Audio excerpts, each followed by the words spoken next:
1장에서 선지자는 이스라엘과 유다가 징벌과 심판을 받는 이유에 대해서 말씀했습니다.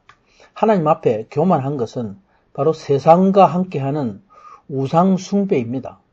이런 죄악은 반드시 하나님의 심판을 받을 수밖에 없다. 결정된 하나님의 심판을 너희가 알고 애통하라, 이렇게 선포했습니다. 2장에서 선지자는 구체적으로 유다의 정치 권력과 사회 지배층을 향해서 저들의 부패와 타락을 지적하고 있습니다. 특별히 거짓 선지자들의 허구를 드러내고 있습니다. 그러나 유다에는 남은 자가 있고 하나님이 저들을 회복시킬 것을 말씀합니다. 미가 선지자는 유대 사회의 조직화된 행악과 퇴폐의 모습을 그리고 있습니다. 저들이 침상에서 악을 행하고 간사한 일을 한다. 세상적인 유익을 꾀하는 저들에게 화가 있다 말씀합니다. 힘있는 자가 힘없는 가난한 자의 밭을 탐하고 집을 빼앗는다. 저들이 사람과 그의 하는 일들을 탈취하고 노린다는 것입니다. 하나님은 이스라엘을 장자 나라로 택하시고 하나님 나라의 백성이 삶을 살도록 인도하셨습니다. 율법을 저들에게 주시고 하나님을 경외하는 삶을 사는 백성으로 본을 삼으셨습니다.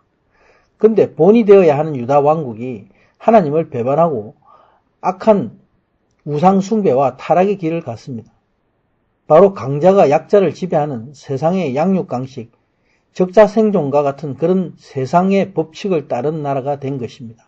교회는 하나님 나라의 법이 지배해야 하는 하나님 몸입니다. 그런데 교회 안에 이런 세상 원리가 들어와서 사람들의 생각과 삶을 강점하고 있습니다. 목자가 세상에서 강자가 되는 세상 성공법을 가르치고 세상의 물질의 복을 누리는 세상 부자의 삶을 나누고 있습니다.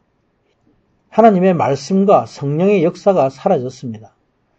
무슨 성령의 은사를 얘기를 하면 무조건 이단이 됩니다.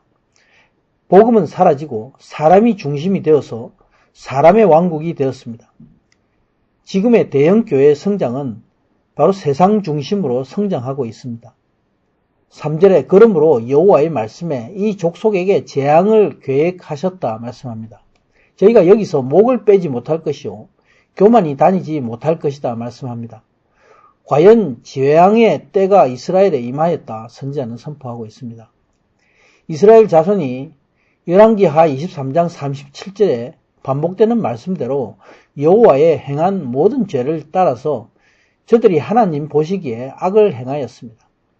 하나님은 농부가 포도원의 열매를 기대하고 재배하다가 가지를 자르듯이 이스라엘의 타락과 우상숭배의 죄악을 물으시는 것입니다. 반드시 이들을 심판으로 소멸할 것을 선지자는 경고하고 있습니다.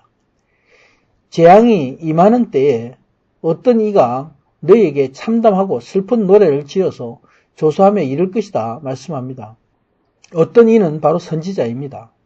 뭐라고 말씀합니까? 우리가 완전히 패망했도다. 하나님이 우리의 모든 소유를 다른 이에게 주었고 우리의 밭을 원수에게 주시는도다. 애도할 것이라 말씀합니다.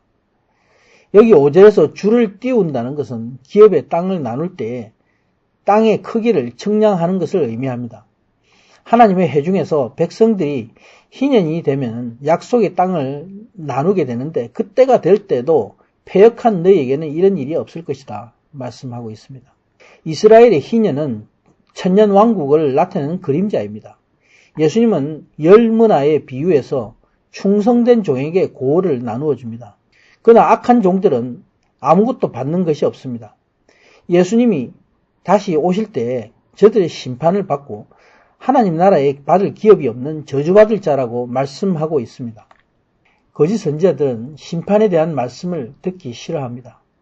예언하지 말라. 이는 예언이 아니라 욕하는 말이라 하면서 선지자들을 배척합니다. 거짓 선지자는 백성들의 귀에 듣기 좋은 말을 합니다. 축복의 말, 긍정의 말을 하기를 좋아합니다. 죄를 회개하라, 지옥의 심판이 있다 말하지 않습니다. 이처럼 이들 거짓 선지자들이 백성의 귀에 거슬리는 심판의 말을 하지 않는 것은 자신의 사욕과 정욕을 위해서입니다. 지옥의 심판이 있기 때문에 바로 복음이 되는 것입니다. 축복은 저주가 있기 때문에 축복이 됩니다. 거짓 선지자들은 야곱의 족속아 여호와의 신이 어찌 급하시겠느냐?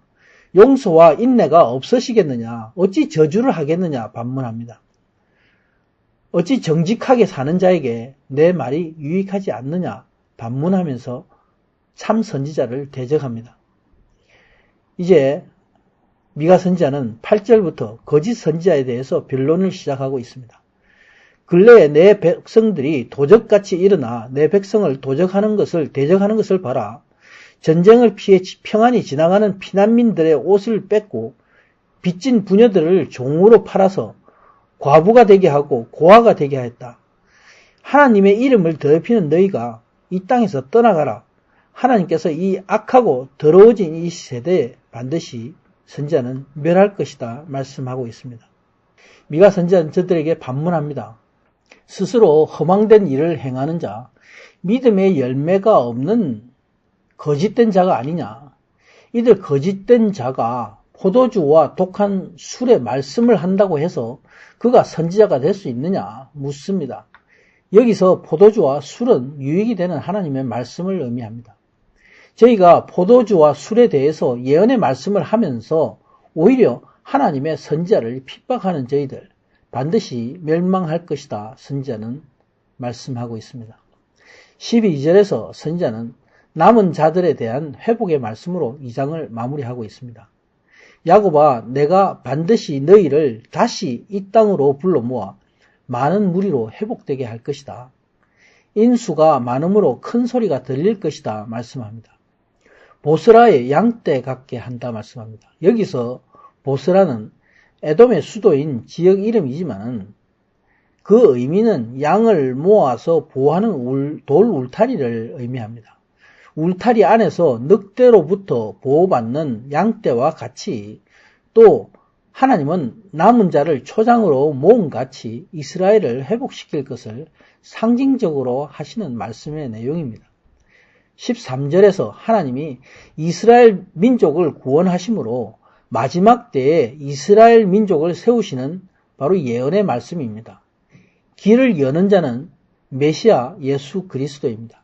마지막 때에 예수님은 다시 오셔서 최후 전쟁을 승리로 이끄실 것입니다. 이미 승리한 예수님을 따라서 가는 우리가 이미 승리한 것입니다. 아멘. 우리가